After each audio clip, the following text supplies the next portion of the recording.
This field, we're going to look at USC run their outside zone from this past year. Lots of really good plays in them with their GT and inside zone, which are their two favorite runs. This one is sprinkled in as well. They had a ton of success in a lot of different situations. And we'll just look at it and kind of look at a couple of rules and steps and how they're able to take advantage of some different looks over this past year. The very first look here is against Stanford. Just a 5-man box. They end up trying to bring this outside backer to get a 6-man in the box, roll him down. They actually roll him as well.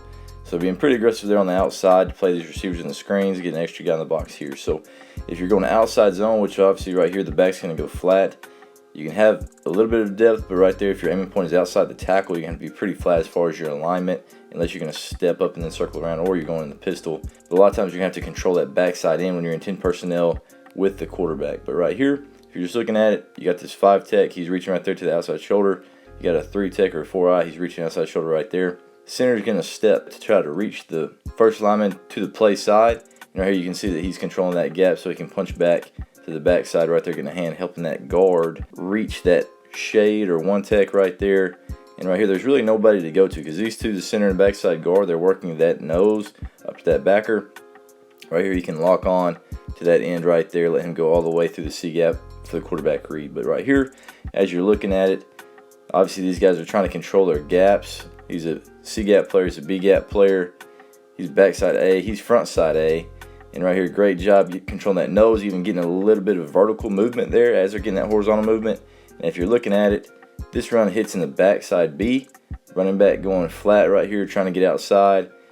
C gap's closed, B gap's closed, front side A, don't really like it.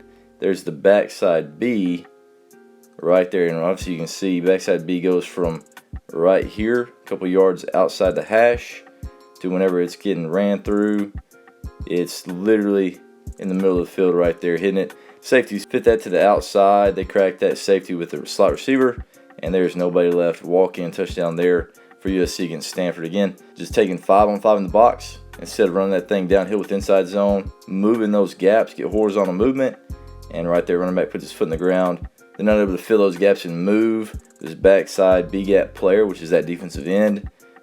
And right there, big play right there for USC, walk in. We're usually against Fresno out of 20, getting on here to the goal line. And they're running outside zone away from this fullback. He's coming across. He's not actually blocking the end, but he's going to act like he's blocking, and he bluffs for the quarterback run right there. Obviously getting down close to the goal line. Quarterback run could be a big factor, especially those guys getting pretty aggressive getting to the running back.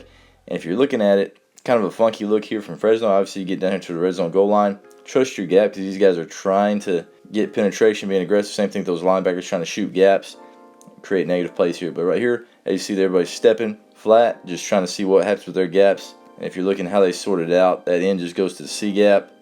This linebacker's floating on the top. This D tackle, he's sitting there. He's probably just a 2 tech trying to control this guard, let that linebacker run. Great job here by the center. If you're looking at him sift because he's reaching, trying to make sure that this D tackle is not an A gap player. And whenever he takes about 2 or 3 steps, now he's going to work vertical to that linebacker who's already had to go laterally because the running back's track, if he's following that, he's going to go pretty flat. So right there, great job by the center working off. And then backside guard is really where this mate. So backside guard trying to reach this nose. Great job right there. Gets his hat square and even cuts him off right there because he jumps to the backside B gap. And that's the gap they run through right there because he didn't play sound in his gap and continue to run. So right there, D tackle should just continue to run right there. Hold your gap. Let everybody else do their job so this thing spills to all the way to the backside. But this end can squeeze a little bit.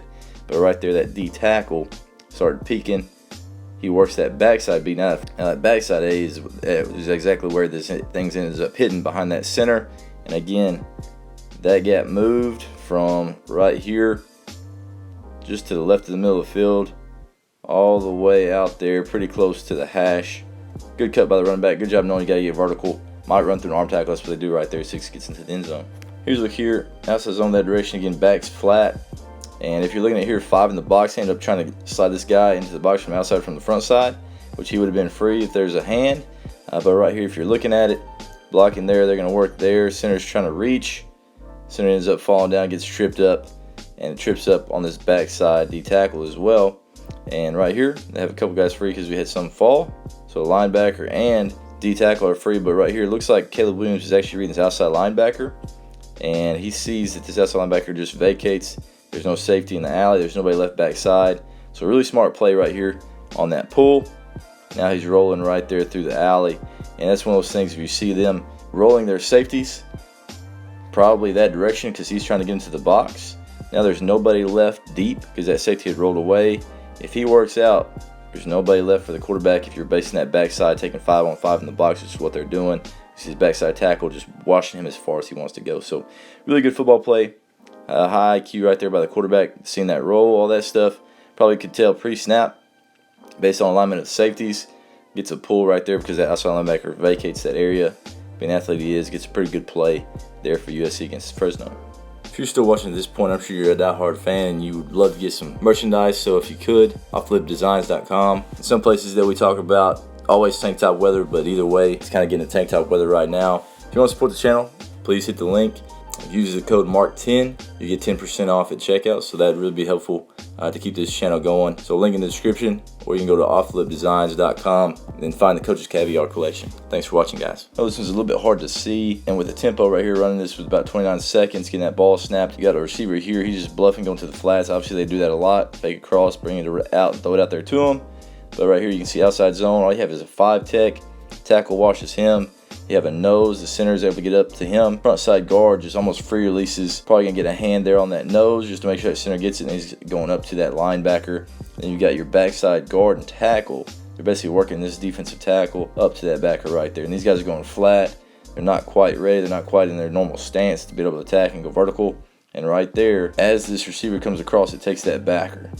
So as he's bumping out, because obviously SC throws this quite a bit, now they're just on that double team. Their linebacker disappeared, moved that guy. Dye's able to stay front side right here, running through that gap because they got that nose reached. They got that backside defensive tackle reached. They're just moving that nose wide right there with the center.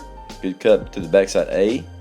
And now he's rolling right there. If you just looked at that, you say, that was a front side run. But those gaps moved so far because Oregon State wasn't quite ready to attack right there. And they're just getting tons of movement horizontally. That goes through the backside A, all the way out there close to the numbers.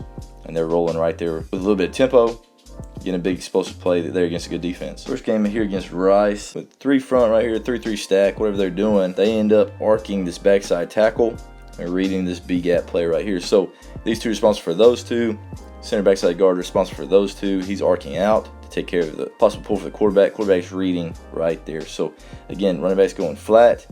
D tackle's flying in there for Rice. Tags off on the back. Realizes he doesn't have it. Caleb Williams is rolling right there. Tons of space against that 3-3 stack. And he's able to just kind of tempo it, get all he can, gets an explosive play, and then hopefully we can get out of bounds, not take a shot right there. But again, against that 3-3 stack on the outside zone, that D tackle is not really used to playing the quarterback or sitting or anything like that. So sometimes you'll catch them just flying, especially if you're trying to get quarterback to get a bit into the run game like they are with Caleb Williams at times.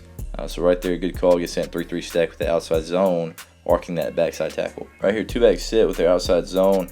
Going there. This is a receiver, I believe. He actually comes in there and cuts this outside linebacker. So right there, as you see it. If you can get anybody from the backside on the ground, boom. Great cut. Now there's some alleys there. They're not able to squeeze that. And obviously, quarterback reading the widest guy right there on that. So right here, if you're just looking at it pre-snap, front side tackle, guard. You guys are responsible for these two. Center backside guard, responsible for this nose up. And this tackle, you got to get first in that gap. And you can see those guys are running. Running back's going flat. D end right here, outside linebacker drops underneath that single receiver. So right there, stick on that double team, try to move him.